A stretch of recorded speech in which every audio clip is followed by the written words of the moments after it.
எனக்கு ஏதாவது ஒன்றுனா உடனடியாக வரக்கூடிய சில பேரில் முதல்ல வரவர் நாகேந்திர அண்ணன் தான். எனக்கு எதுவாக இருந்தாலும், நல்லது கெட்டது எதுவாக இருந்தாலும் முதல்ல வந்து நிற்கிறவர் நாகேந்திர அண்ணன் தான். ஸோ அந்த ஒரு நட்பின் அடிப்படையில் சகோதர பாசத்தில் தான் நான் இங்கே வந்திருக்கேன்.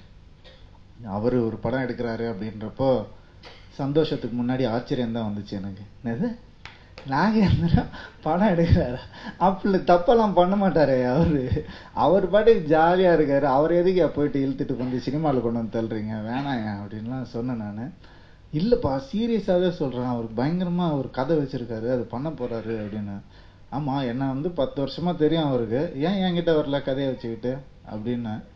அதுதான் எனக்கு அவர்கிட்ட பிடிச்சது. என்னதான் தெரிஞ்சிருந்தாலும், தம்பின்ற ஒரு பாசம் இருந்தாலும், அது வந்து ஒரு உதவின்னு வந்து கேட்க வரவே இல்லை என்கிட்ட. அவர் படம் ஆரம்பிக்கிறேன்னு கூட சொல்லலை என்கிட்ட.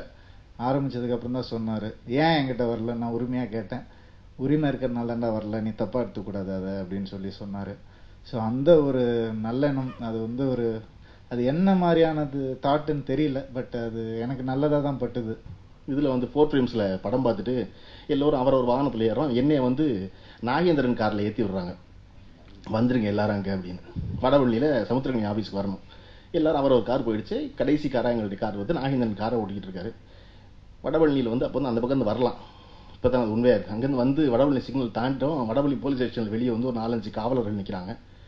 அவங்க வந்து நாகேந்திரன்ட்ட லைசன்ஸ் எடு அப்படிங்கிறாங்க. லைசன்ஸ் எடு சொன்னால் ஒருத்தர் பின்னாடி பையன் லைசன்ஸ் எது கொடுக்கணும் காரில் தேடணும், அப்படி தான் நினச்சிக்கிட்டு இருக்கேன் நான். நாகேந்திரன் திரும்பி நீங்கள் யாரு அப்படின்னாரு. எனக்கு ஒரு நிமிஷம் ஆகான்ட்டு நான் சீட்டில் சாஞ்சி உட்காந்துருந்தேன், காரில் இருந்துட்டேன். ஏன்னா கேட்கறது வந்து போலீஸ்காரரு நீங்கள் யாருங்கிறாரே ஒரு ஆளை விட்டு. நாகேந்திரன் அப்படி மெதுவாக சொல்கிறேன், இருங்க மூத்தவரே, அப்படியெல்லாம் கண்டவனு கேட்குறேன், லைசன்ஸ் கொடுக்க முடியாது நம்ம.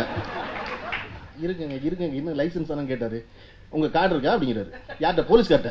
உங்கள் கார்டு இருக்கா அப்படின்னு. ஏன் அப்படிங்கிறாரு. நீங்கள் போலீஸ் எனக்கு எப்படிங்க தெரியும், காக்கி சட்டை போட்டாலும் போலீஸ்காரனா, கார்டு காட்டுங்க அப்படின்னு. அவர் லேசாக ஒரு சீட் போலீஸ்கார் பின் தள்ளுறாரு. பின்னாடி தள்ளி நீங்கள் அப்படிங்கிறாரு. நான் யாராவது இருந்துட்டு போகிறேங்க, நீங்கள் போலீஸ்காரராங்க அப்படின்னாரு. ஆமாங்க. அவர் கார்டு எடுத்து காட்டுறாரு. இவர் கார்டை வாங்கி நாகேந்திரன் சரி பார்க்குறாரு, போலீஸ்காரராங்க. போலீஸ் சரி பாரு, இருங்க காட்டுறேன் அப்படி லைசன்ஸ் எடுத்து திருப்பி அவர்கிட்ட காட்டுறாரு. அவர் பார்த்துட்டு சரி சார் போ. அவர் அப்பயே முன்னுக்கே முடிவுக்கு வந்துட்டார், லைசன்ஸை வாங்குற முடிவில் இல்லை. வந்தோன்னு எனக்கு அதுக்குள்ளே தெப்பெல்லாம் வேர்த்திருச்சு அந்த ஏசி காருக்குள்ள. ஏன்னா இதுவரை நான் அப்படி அனுபவப்பட்டது இல்லை.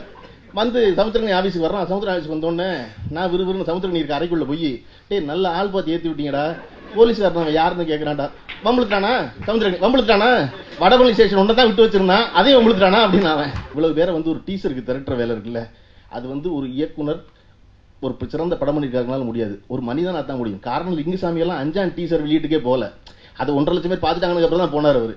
அந்த மாதிரி அவரை கூட்டி கொண்டு வேலையை விட்டு கூட்டி கொண்டு நீங்க உட்கார வைக்கிறது இருக்குல்ல, போகலைன்னா நாகேந்திரன் நம்மளே இவெல்லாம் ஒரு ஆள்னு சொல்லுவான்னு லிங்குசாமி தெரியும். அதனால எந்த வேலை அதிராபுரம் இல்லை, எங்க இருந்தாலும் கிளம்பி வருவார் லிங்குசாமி. அப்படிப்பட்ட மனிதர்களை உரிமையோட சம்பாதிச்சு வச்சிருக்கிறதா அவருடைய மாபெரும் வெற்றி நம்புறேன். இந்த வெற்றி தொடர்ந்து எல்லா படங்களிலும் தொடர வேண்டும் என்று வாழ்த்துகிறேன். நன்றி, வணக்கம். புதுவாடு கெட்டதை சுட்டிட ஓடு தேடு தித்தோம் தருகிட தித்தோம்